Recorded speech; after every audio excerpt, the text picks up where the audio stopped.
The America's Democrats podcast, a project of 21st Century Democrats, is made possible by contributions from our listeners. Want to do more? Go to americasdemocrats.org and click Donate.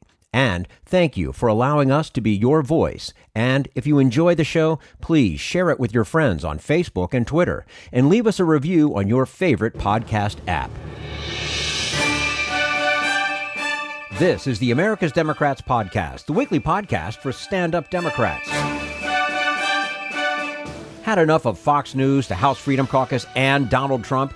If you want the facts that you won't get from them or from the fake news sites of the alt-right, then stay tuned.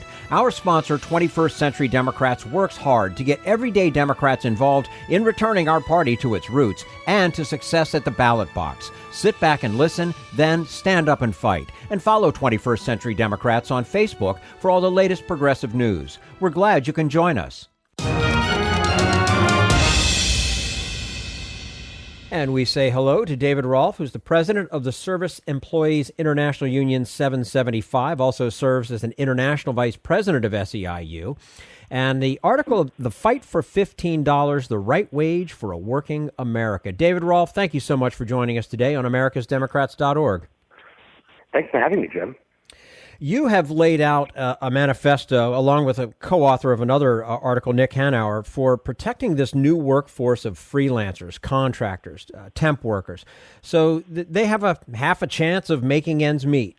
What are some of the key elements of your proposed shared security system? Well, we should first understand what some of the problem is we're trying to solve here. Tens of millions of Americans now work in jobs that don't look like full-time, permanent, lifelong jobs anymore. They don't even necessarily look like traditional employment in a temp agency, but rather sort of this emerging gig economy or the on-demand economy where you may never meet your employer. You might get a task off of TaskRabbit or off of Amazon Turk, do it, get paid through PayPal the same day, and never work for that individual or company again. You might be a driver for a ride-sharing platform and get paid by literally 40 people in the course of a day. You might be a more traditional freelancer where you're simply selling your particular set of skills to a wide variety of different clients in the course of a day, a week, or a month. All of these people are essentially excluded from most labor and employment laws. They're considered independent contractors. Now, in some cases, they're misclassified independent contractors, and it's really their employer exploiting them, and that's just a case of violating the law. But in a lot of other cases, they really are independent contractors who don't have a steady, permanent, or ongoing relationship with a single employer. And the question is, how do we get them the benefits of employment?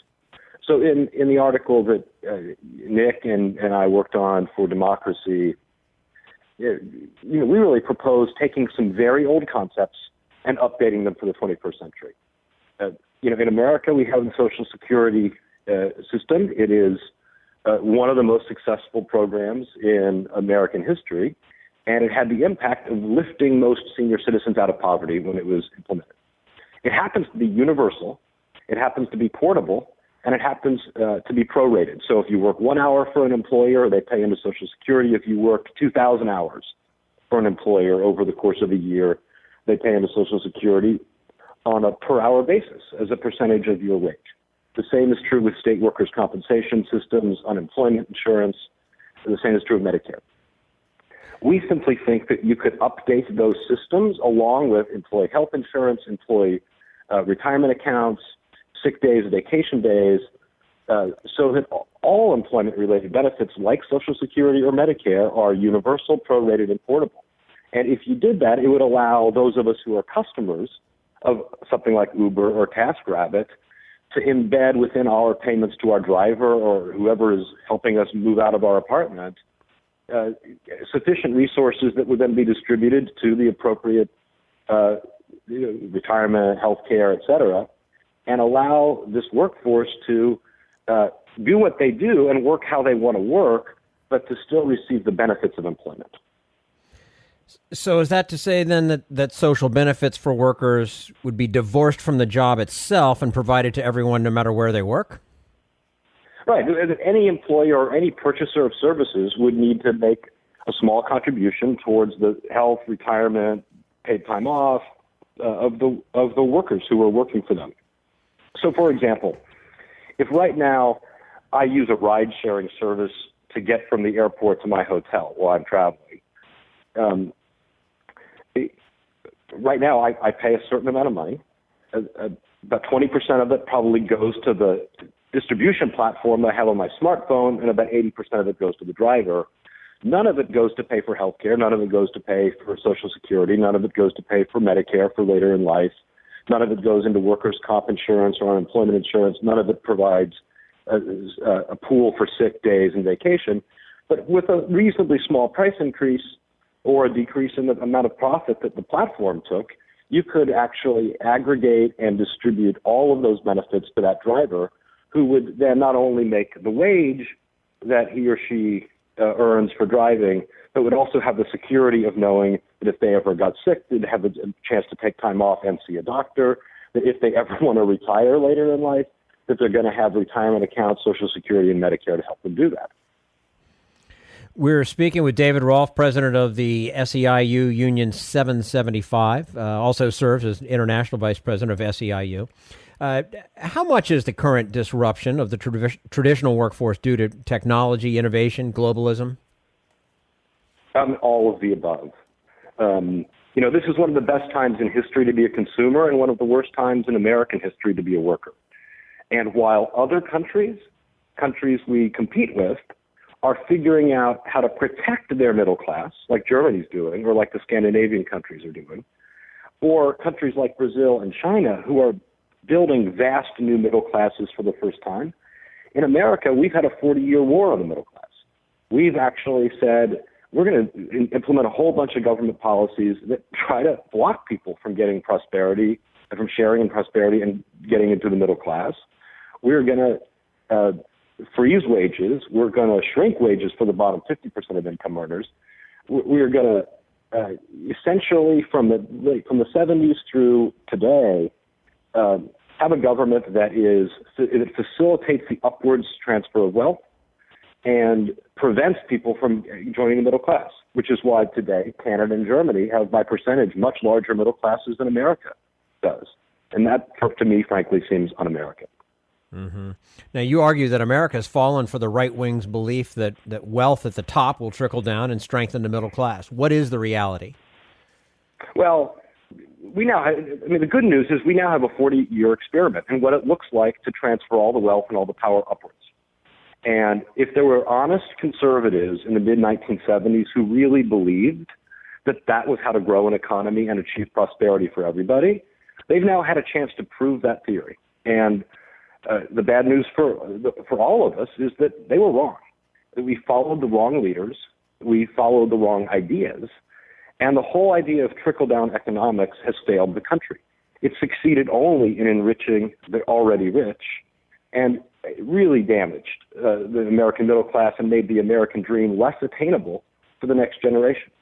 Here's the reality. You don't grow the economy by concentrating all the wealth at the top. It's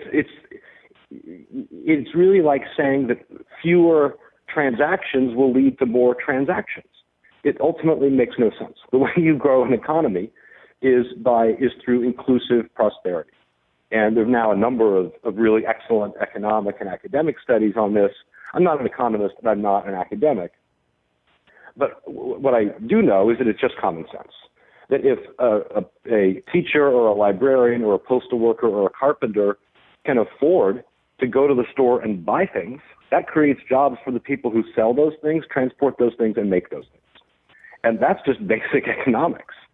So we believe that the economy grows from the middle out, that the source of, we have a 70% consumer demand-driven economy. So if we're paying people so little that 70% of our economy is really on the sidelines and can't stimulate growth in business and growth in employment by consumer spending, then we are hurting our own long-term growth potential. Now, America, and especially the middle class, prospered, you mentioned prosperity, from 1950 to 1980, give or take. So what changed? How can we restore the American dream? Yeah. We had a government that was committed to the expansion of the American dream in the middle class. We had a strong labor movement that could bargain wage increases fast, higher than inflation, and new employment benefits that contributed to the lifelong economic security of Americans. And then we started implementing policies from banking deregulation to the deregulation of major industries to, the federal government's imprimatur of approval on union busting that combined to weaken the labor market power of American workers. Some of this was due to globalization. Globalization explains a whole lot about why only 5% of the clothes we wear are made in America. Globalization explains absolutely nothing about why a jet fueler working in an American airport used to make $60,000 a year with benefits in today's dollars and now makes the minimum wage. That really wasn't about globalization. That was a different set of decisions. And, we can talk about a lot of factors from airline deregulation to Ronald Reagan busting the Air Traffic Controllers Union to the fact that minimum wage hasn't kept up with inflation. But the real story here is American workers don't have the power they used to have. And if we're going to rebuild a middle class in the 21st century, we have to figure out strategies for rebuilding the labor market power of American workers. Well, and, along those lines, you raise an interesting paradox in that corporate America demands certainty from government in tax and regulatory policy, but offers no certainty for the workers who provide the profits. So what is the solution? Well, it's funny. They never wanted certainty when we had high corporate tax rates, high marginal individual tax rates. Then they wanted things to change. Now that they've got record low taxes, record low regulation, one of the lowest percentages of effective corporate tax rates in the world, now they say they want certainty. Meanwhile, the gang on Wall Street and the gang on K Street has created a huge amount of uncertainty for American workers and the middle class, people who want to be in the middle class, people who used to be in the middle class, people who are still hanging on to the middle class, but who used to be able to count on lifelong job security, used to be able to count on a pension, used to be able to count on employer-paid health benefits, used to be able to count on a certain work schedule and a certain amount of hours per week, and used to be able to count on annual pay raises. And all of that is gone. Right? We have seen the withering of the 20th century's employment contract and social contract between employers and workers, between companies and communities. And, part of the point we make in this article is that, if it's reasonable for business to expect certainty, then it's reasonable for Americans of all economic statuses to expect certainty. Knowing that you can take a sick day if you're sick, knowing that you can go to the doctor, knowing that you'll someday be able to retire, gives workers the confidence to also become consumers. And as they become consumers and spend money, they then help create jobs. And while progressives like us certainly find merit in your proposals, do you think that independents or swing voters can be persuaded? Oh, I think so. I actually think these are not radical proposals or particularly new ones. I think that even Republicans can be persuaded that America is better off if we have a thriving middle class. Even a majority of Republican voters support higher minimum wages, not quite as high as I would want to take them, probably, but the reality is it's only a handful of, plutocrats and their hired guns in Washington, D.C. that would want to oppose a growing middle class and more economic prosperity for Americans. I think, listen, the idea that America is strong because our citizens are strong, the idea that we're strong because our workers are strong, and the idea that we should all be able to work hard, support our families, and share in the prosperity we helped create is not a radical idea. It is an American idea. And for 200 years, this country, which was hardly born into perfection, nevertheless passed along more liberty and more justice to every following generation, always through struggle. Now, for the last 40 years, we've been heading in the wrong direction. Even while it's great to be a consumer, as I mentioned, it's harder and harder to be a worker. It's harder and harder to provide for your family. And we can do better than that because we're still the wealthiest nation on earth. Our workers are more productive than ever. And it's hardly as if the CEOs and the Wall Street guys have been tightening their belts. This is really about a fair shake for everybody. David Rolf, president of the Service Employees International Union 775, also serves as an international vice president of SEIU. David, we appreciate your fight. We wish you the best of luck, of course. And, of course, we want to thank you for joining us today on americasdemocrats.org. Thanks so much, Jim. All right, and we look forward to having you back again soon. And this is americasdemocrats.org, the weekly netcast for stand-up Democrats.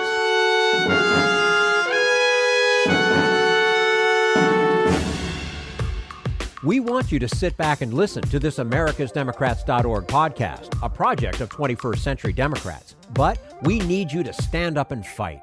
Do you want to get involved and help get our party back to its roots and to success at the ballot box? You can make your contribution to help us keep this show going and to elect Democrats who will stand up for democratic principles. Go to americasdemocrats.org and click on Donate at the top of the page. Nearly every nation with an advanced economy, and some not so advanced, treats childcare as a fundamental public good, essential to nurturing children, families, and the whole society. But not our U.S. of A. Indeed, our so-called leaders relegate millions of working parents and 21 million kids under 5 to the tender mercies of a for-profit market, with child care facilities ranging from impossibly expensive to helter-skelter unlicensed kiddie corrals. Embarrassingly, while right-wingers mindlessly salute the U.S. as exceptional, they fail to note that what's exceptional about our child care system is that it's such a shambles it can't even be called a system, much less caring. For the past decade, independent journalist and economic analyst Bryce Covert has documented the worsening social crisis caused by this abject failure of leadership. 2/3 of our pre-K kids have both parents in the workforce, meaning care outside the home is essential. 85% of the parents say that finding quality, affordable child care in their area is a problem somewhere between serious and impossible. Nationwide, the annual cost for a 4-year-old's daycare averages about $13,000. Despite millions of working families finding this essential service unaffordable or even unavailable, political leaders have ignored their plight. Child care aid reaches only 15% of qualified kids. Some callous governors even divert chunks of federal child care subsidies to their own political priorities, such as corporate welfare.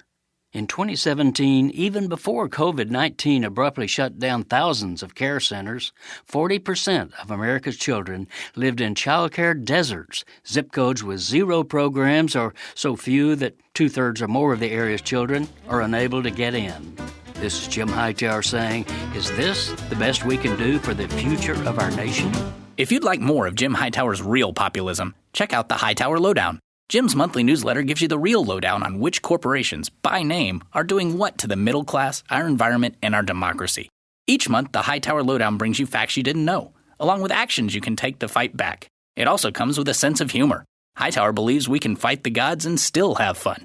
Plus, get this, it's cheap. Only $15 brings you 12 issues a year. For real populism, go to hightowerlowdown.org. This Social Security measure, I believe that we must pass legislation to provide medical care. This is our tradition. When our grandparents came to America, it was the Democratic Party which said, welcome. It was the Democratic Party, the party of Roosevelt and Truman and Kennedy and others, who said that America belonged to all its people, not just a handful of the rich or a few giant corporations. That's why great leaders like FDR fought so hard for Social Security, and why JFK stood up to the insurance companies and their Republican allies to get Medicare. It's not just one thing, or one time, in one place. It's about a whole history of standing up to the Republicans and saying someone has to be on the side of regular working people in America, whether it's defending Social Security or just the way your loved ones are treated on the job. That's what the Democratic Party is all about. And that's why this message has been brought to you by the Democratic Party. Working people like you and me. Paid for by 21st Century Democrats. Not authorized by any candidate or candidates committee.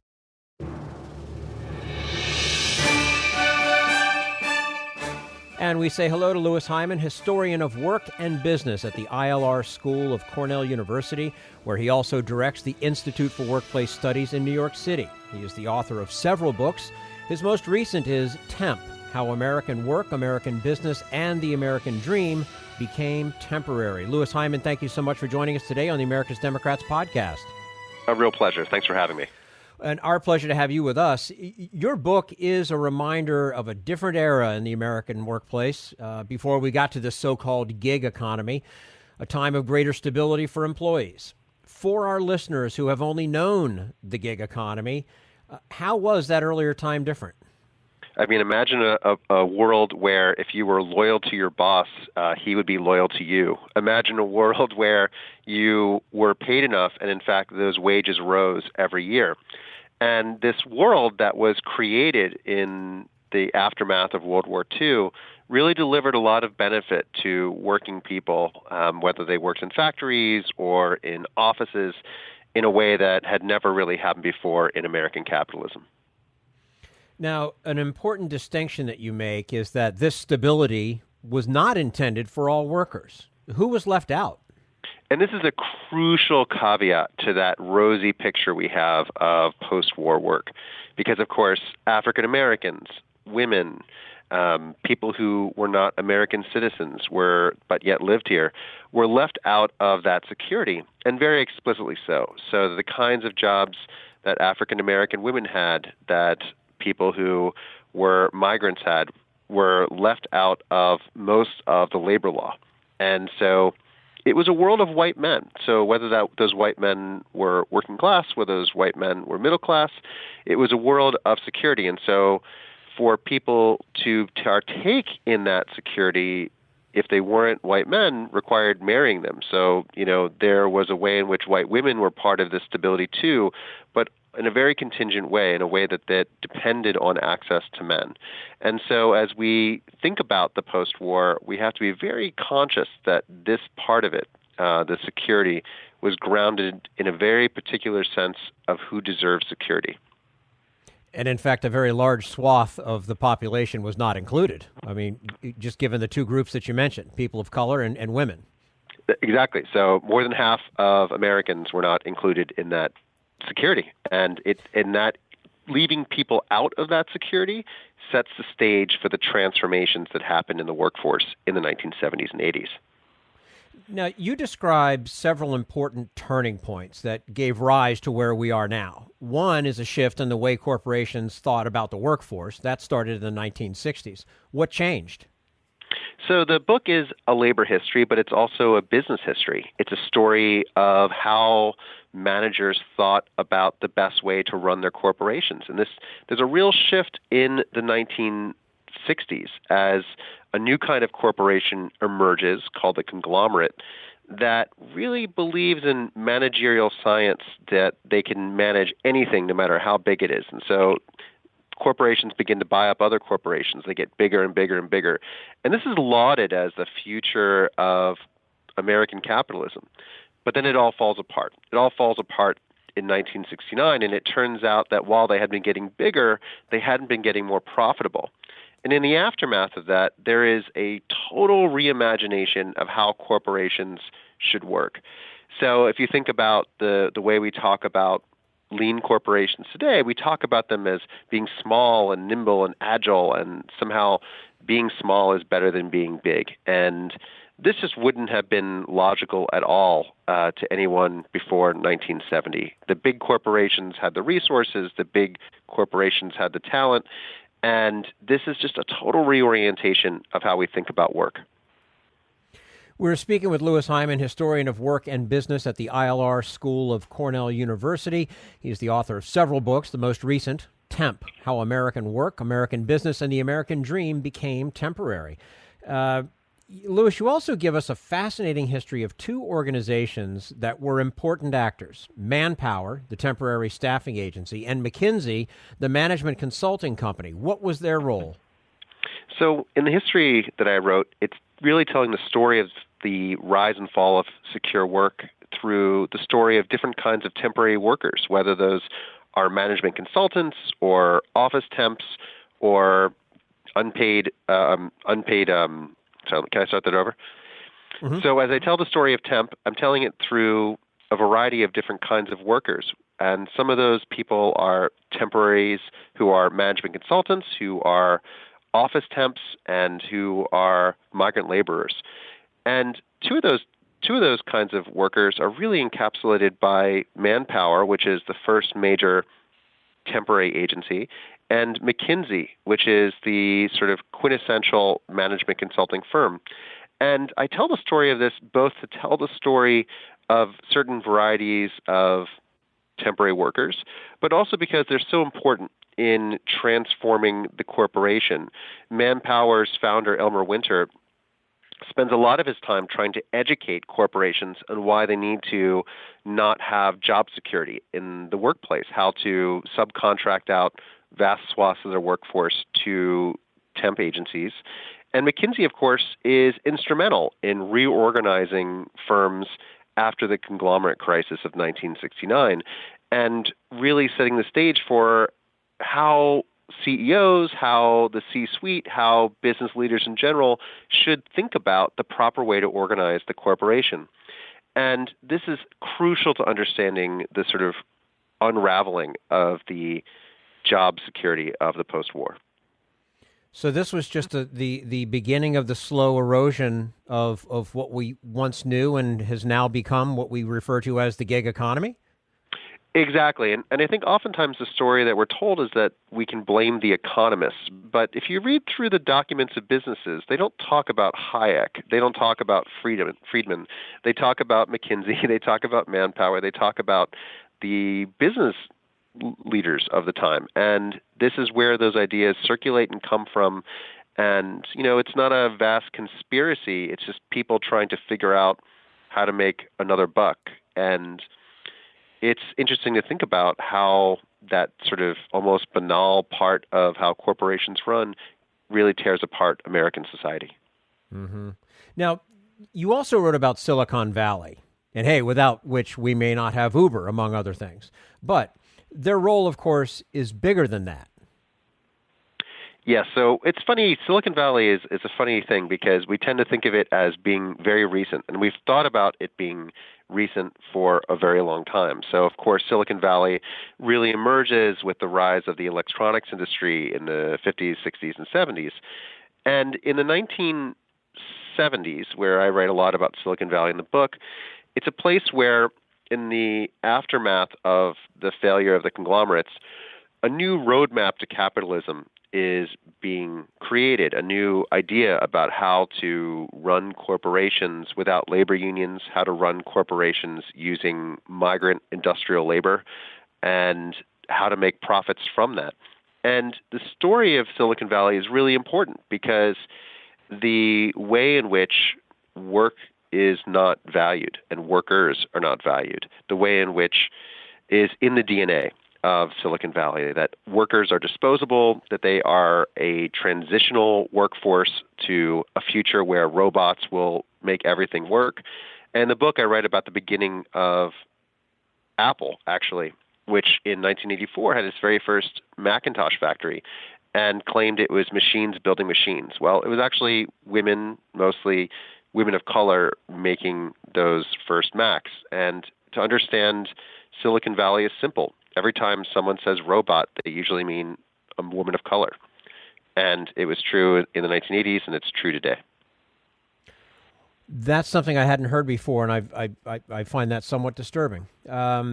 We're speaking with Louis Hyman, historian of work and business at the ILR School of Cornell University, and, of course, the author of Temp, which is part of our discussion today. So here we are today, Louis. I mean, how pervasive is this evolved temp economy, and what does it mean for workers' lives?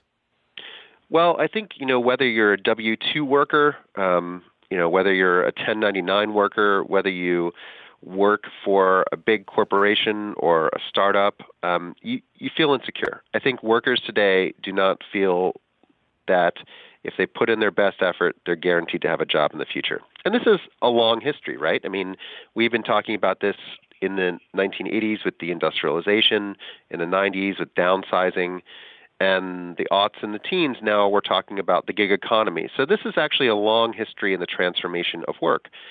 And it's not just about technology. So we start with talking about Uber, and it seems futuristic.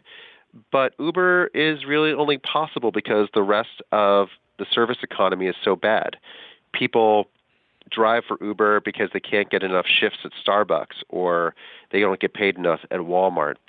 And it's that reality that is left out of the conversation a lot, that even if you have a so-called regular job, your life is still very uncertain. And I think that we are in the moment where people are trying to think, well, how do we create security and how do we create independence? So there's nothing necessarily bad about being an independent worker or a gig worker. It's just that it doesn't provide security. Well, neither does regular work. So we are at a moment where we really need to rethink how all of that is done, whether through law or institutions like unions or through social norms, through consumer activism. There's a lot of different paths we can take. But if we want to make capitalism work for all of us, we need to stand together and really change how this is happening. Well, the other thing, too, is that this goes beyond paychecks and health insurance. It's also about that sense of meaning and purpose in work. And that's kind of difficult to do when you're forced to go out and do something else because what you were trying to do full time ain't cutting it for you. Yeah. And of course, a lot of people, their full-time jobs are terrible, right? I mean, this is not, this is one of the big trade-offs in the history of industrialization. We got better checks, but, we stood there all day turning wrenches, and that's soul-breaking work. And, it's proud work. You can be proud of what you do, provide for your family, but it also is something that no human really wants to turn a wrench for 8 hours a day. And so as we think about technology, we need to think about it as how do we liberate people from doing the jobs that a machine should be doing and not a person? And at the same time, how when that person doesn't have that job anymore, they can still feel safe and secure and eat and love and learn. And I think this is the big moral crisis of work in the 21st century, how to make the technology work for us, not just work us over. Now, even though our conversation has gone the direction it has gone, it has been noted with some surprise by some who have reviewed your book that you are actually somehow optimistic about the future of work. So where does that come from? Well, I think that there is something pretty exciting about being alive now. I mean, I'm not nostalgic for sitting at a desk in an office. I'm not nostalgic for a sexist, racist economy or for working in a factory line. I think that all people have the capacity to care, to be curious. And I think that liberating people from tedium is one of the great, amazing things about living in this moment. The fact that, most of us don't have to bring in the harvest and sort of drudge in the fields. I mean, even farmers don't. That's all mechanized.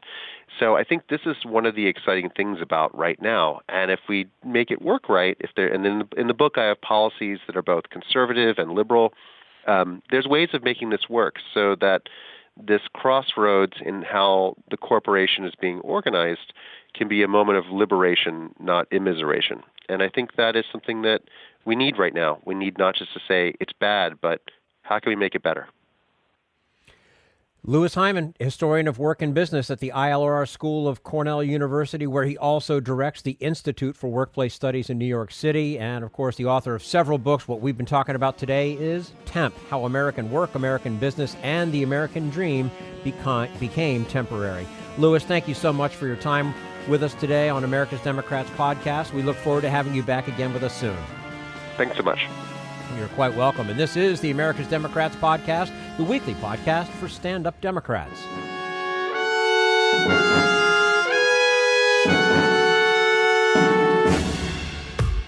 We want you to sit back and listen to this americasdemocrats.org podcast, a project of 21st Century Democrats. But we need you to stand up and fight. Do you want to get involved and help get our party back to its roots and to success at the ballot box? You can make your contribution to help us keep this show going and to elect Democrats who will stand up for democratic principles.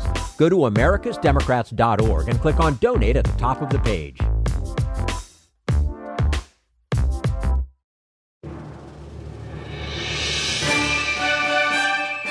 give us a little overview. Who are the leading candidates and how's it look? Yeah, so there are 5 kind of major candidates, all of whom, for the most part, have had sort of a moment in the sun in this race. But as we get to the actual, voting concluding on Tuesday evening, J.D. Vance is probably a soft favorite. The author of Hillbilly Elegy, who has, was a big time Trump critic in 2016 and has totally turned around on that. But you also have State Senator Matt Dolan, who's part of the family that owns the now Cleveland Guardians baseball team. Jane Timken, the former state Republican Party chair. Mike Gibbons, a businessman who ran unsuccessfully for the U.S. Senate nomination on the Republican side in 2018. And then finally, Josh Mandel, who started this race as the favorite. He is the former state treasurer who unsuccessfully challenged Sherrod Brown in 2012. And, again, this race has kind of bounced around a lot. No one has really been able to break out. It may be that the Vance endorsement by Trump was the decisive moment in this race, but, it's possible that Vance may not win. There's been some late momentum behind Dolan, who is probably the least kind of Trumpy of the candidates. He's kind of more in the mold of maybe past Republican senators from Ohio, like the current incumbent Rob Portman, who's retiring, or maybe Mike DeWine, who's now the governor, but used to be in the Senate. In that, I wouldn't say Dolan is necessarily moderate. Although I think he's less conservative than the others, and he's much less focused on Trump, and Trump doesn't like him.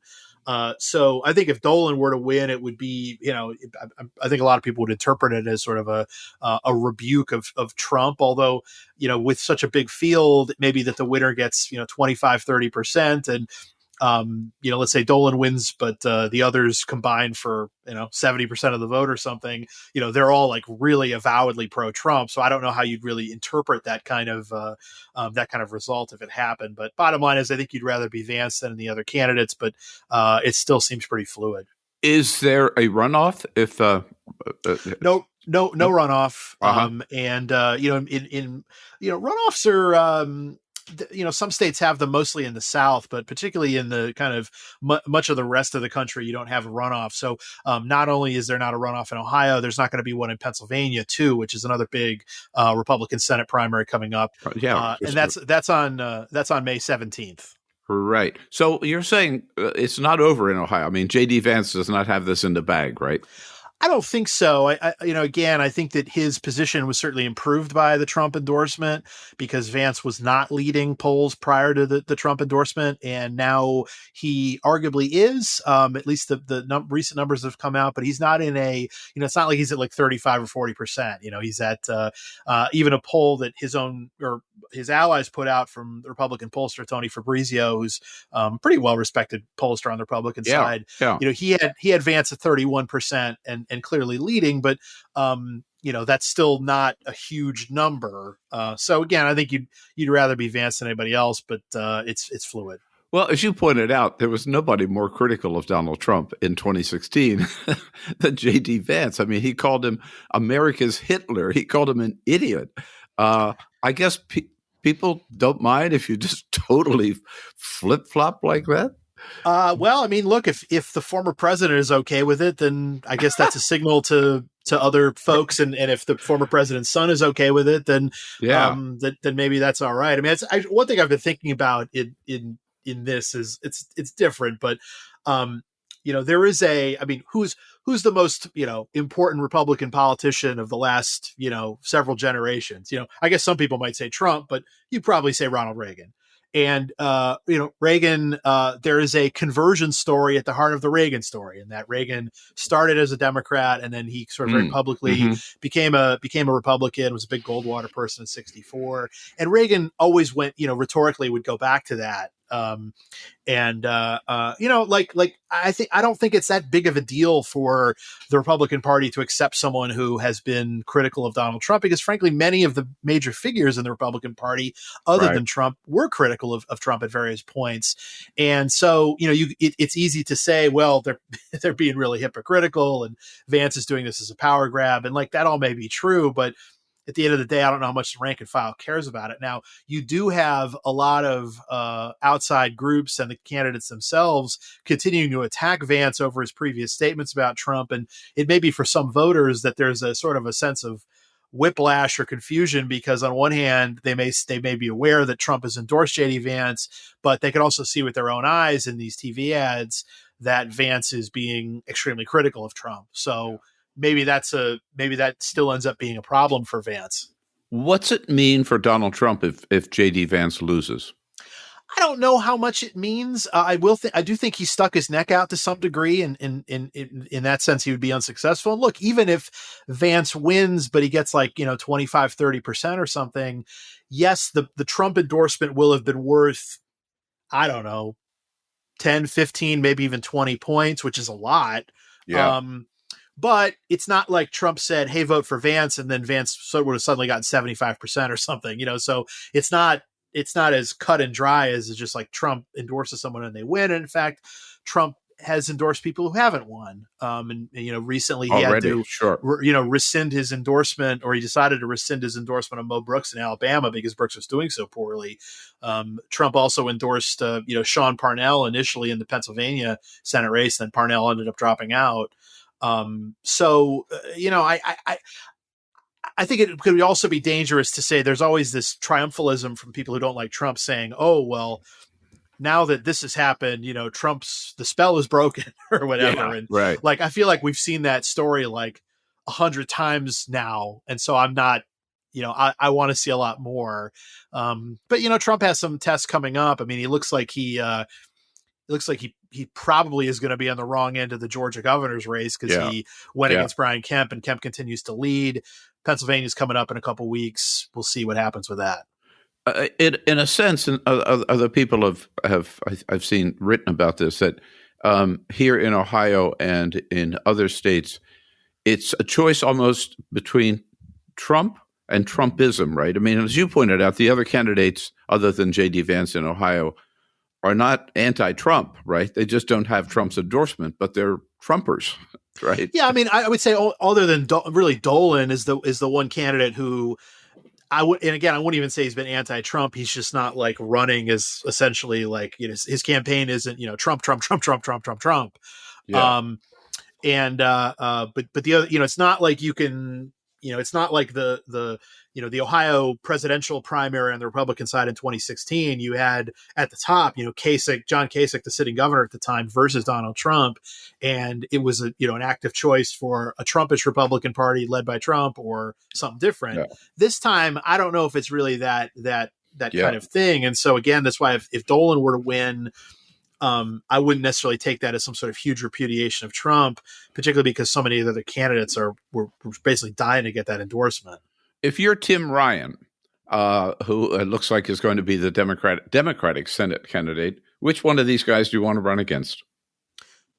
I would say Mandel, just because Mandel, I think, has rubbed some people the wrong way over the years. Mandel also, relative to how other Republicans didn't perform particularly well in his 2012 challenge to Sherrod Brown. Even this is a real kind of inside baseball race, but even in his 2014 treasurer reelection race, Mandel didn't do as well as the other Republicans that year. It was an extremely Republican-leaning year. So I just think Mandel might have the most baggage of these candidates. I mean, he's also probably the most experienced. But I would say I think these other candidates would probably be a stronger challenger or stronger opponent for Ryan than Mandel. That said, I think any of these five candidates would be certainly favored to start the general election over Ryan, just because Ohio's become more Republican in recent years, and it's probably going to be a Republican leading year. And that's a state that Republicans have to win, right? I mean, it seems always that's the way in the presidential election. Yeah, and certainly Ohio is a state that Republicans hope is not one where they're spending a lot of money. Down the stretch for Senate. I think they're probably, and we've seen this in the initial ad bookings from the various outside groups on both sides of the aisle, that Ohio is not a target as of this point for either Democratic offense or Republican defense. But we'll see how that goes. And Ryan is raising a lot of money himself, and so he'll be able to run a credible campaign. But I just think it's tough given the trends in the state and the environment. And it may be that the Republican nominee is weak and runs a bad race, again, just for the sake of argument here, and still wins. So I've been thinking about it. We've got the Republicans have this other contentious primary. I mean, they've got a lot of them, but Missouri, you've got Eric Greitens, who's a very damaged former governor. I think if you took Greitens and put him in Ohio and made him the Republican nominee, I think Greitens probably would actually be in significant trouble. But I actually think Greitens would be fine in Missouri because Missouri's been become more Republican. And as whatever you want to say, good or bad about the Republican Senate alternatives in Ohio, none of them have Eric Greitens level problems. Got it. Yeah, right. I want to get to some of those other states in a minute, but before we move on from Ohio, interesting governor's race, right? I mean, so the incumbent, Mike DeWine, who is not a big Trumper at all, is up against Jim Renacci in the primary, who has been endorsed by Trump. And in this case, it looks like Trump's endorsement hasn't helped Renacci at all, has it? So Trump has not endorsed Renacci. Oh, I'm sorry. I thought he had. Yeah. Trump has said bad things about DeWine in the past, but he hasn't come out and formally endorsed Renacci. I think probably because even Trump recognizes that Renacci's not going to win. Yeah. Or is very unlikely to win. So DeWine may very well get under 50% as the sitting governor in the primary, which I think would be significant, but his opposition is splintered. I mean, Renacci is the most prominent challenger, but there are a few other candidates, including a guy named Joe Blystone, who's a farmer who's got this kind of almost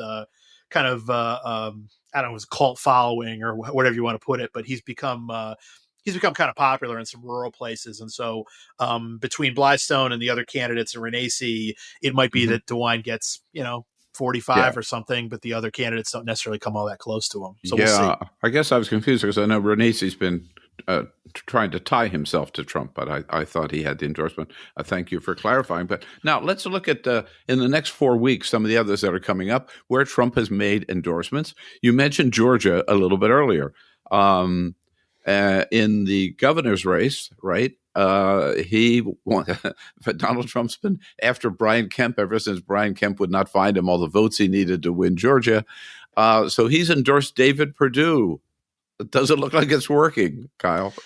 No, and in fact, Georgia is a state where you do have a runoff, so the winner is going to have to get 50%. Otherwise, there'll be a runoff later on. But one thing I've been trying to just looking at with the polling and whatnot is Kemp has been ahead of Purdue in every poll I've seen, basically. But Kemp was, right around 50 in a lot of them. And so I was thinking, well, it's possible that maybe Kemp would actually get held under 50%, and then there'd be a runoff, and then maybe Kemp would be in more danger. But some of the more recent numbers have shown Kemp at 55, 56, 57, which leads me to think that Kemp has the momentum with a few weeks to go here to clearly get over 50% and put this thing away. Wow. And in the Senate race, Trump's endorsement of Herschel Walker raised some eyebrows in Washington. Mitch McConnell initially wasn't very happy with it. Walker got this in the bag for the Republican nomination? Certainly seems like it. He's got some baggage, too. Walker definitely has baggage, and some of his Republican opponents have tried to essentially warn the Republican electorate that, hey, if you nominate this guy, this is going to be a problem in the general election. Maybe it would be, maybe it wouldn't.